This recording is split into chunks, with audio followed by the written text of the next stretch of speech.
का अयोध्या सिंह उपाध्याय हरियों जी के द्वारा जो प्रिय प्रवास महाकाव्य है उससे शीर्षक है पवन दूत का। तो यहाँ पर आपको अभी 12, 13 और 14 में पद पढ़ाए हैं। अब 15, 16 और 17 में पदों को देखिए किस प्रकार से यानी कवि के द्वारा वर्णन किया जा रहा है कि राधा जी प्रत्येक पंक्ति के माध्यम से पवन को समझा रही हैं और समझाते हुए उन्हें भगवान श्री कृष्ण के पास भेज रही हैं।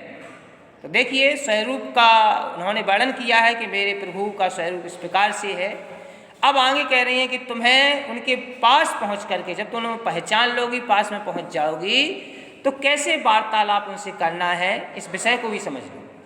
तो कह रही हैं तेरे में है ना यह गुण जो तुम बिठाए सुनाए, व्यापारों को पिखर मतियों युक्तियों से चलाना, बैठे जो होने सदन में मेघ सी कांति वाले, तो चित्तों को इस भवन के ध्यान से देख जाना। अरे पवन, तुम्हारे अंदर कोई ऐसा गुण नहीं है जो मेरे कष्टों की कहानी तुम जाकर के सुना दो। बिथाए मन होता है कष्टों की कहानी, इसीलिए व्यापारों को प्रखर मतियों युक्तियों से चलाना। व्यापार जैसे व्यापारी होते हैं और वो संकेतों के माध्यम से अपने व्यापार को करते हैं। प्रखर बुद्धि प्रखर मति माना होता है यानी समझदार व्यक्ति या तेज बुद्धि वाले। युक्तियाँ माना होता है यानी तर्क वितर्क के माध्यम से। इसी प्रकार तुम भी पवन, तुम्हारे पास ऐसे कोई गुण नहीं है, तुम जाकर के मेरे श्री कृष्ण से कष्टों की कहानी को सुना दो। इसीलिए तुम संकेतों के माध्यम से, अपनी समझदारी के माध्यम से, तर्क वितर्क के माध्यम से भगवान श्री कृष्ण को बताना। और कह रही हैं कि भगवान श्री कृष्ण यदि अपने भवन में बादलों के समान चमकने वाले अपने भवन में बैठे दिखाई दें, तो चित्तों के इस भवन को ध्यान से देख जाना। तो उस भवन में लगे हुए अनेक प्रकार के चित्तों को बहुत ही ध्यानपूर्वक देखना।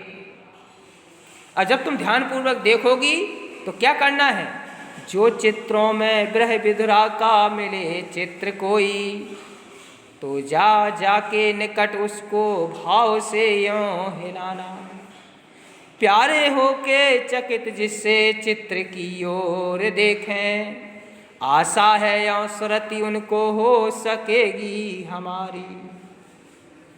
तो तुम्हें क्या करना है कि जो चित्रों में ब्रह विधरा का मिले चित्र कोई, ब्रह विधरा मन होता है वियोग से सताई हुई स्त्री। वहां लगे हुए चित्रों में वियोग से सताई हुई किसी स्त्री का चित्र दिखाई दे, तो उसके अति समीप जाकर के उसे इस प्रकार से हिलाना कि प्यारे होके चके जिससे चित्र की ओर देखें। उस हिलते हुए चित्र को भगवान श्री कृष्ण आश्चर्यचकित होकर के देखने लगे। आशा है और सुरति उनको हो सकेगी हमारी, हमें आशा है कि इस प्रकार से उन्हें हमारी याद आ जाएगी।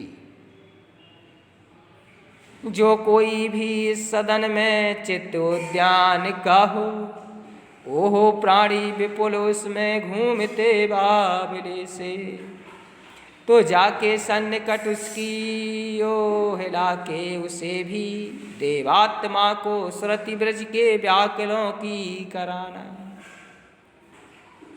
तो पहली बात तो ये हो गई। अब दूसरी बात है कि अगर उनके महल में कोई चित्र जिसमें बाग बना हो,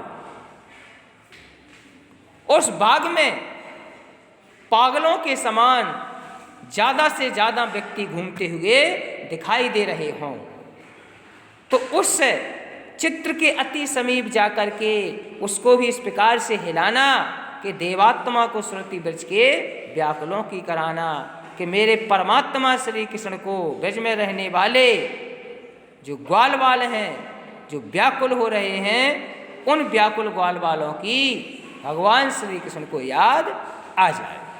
इस प्रकार से यहाँ पर आपको 3 और 3 6 पद पढ़ा दिए गए हैं। आप लोग बहुत अच्छी तरह से अध्ययन करें और इसका संदर्भ सहित लिखते हुए भावा जरूर लिख करके भेजें गृहकारी में। धन्यवाद।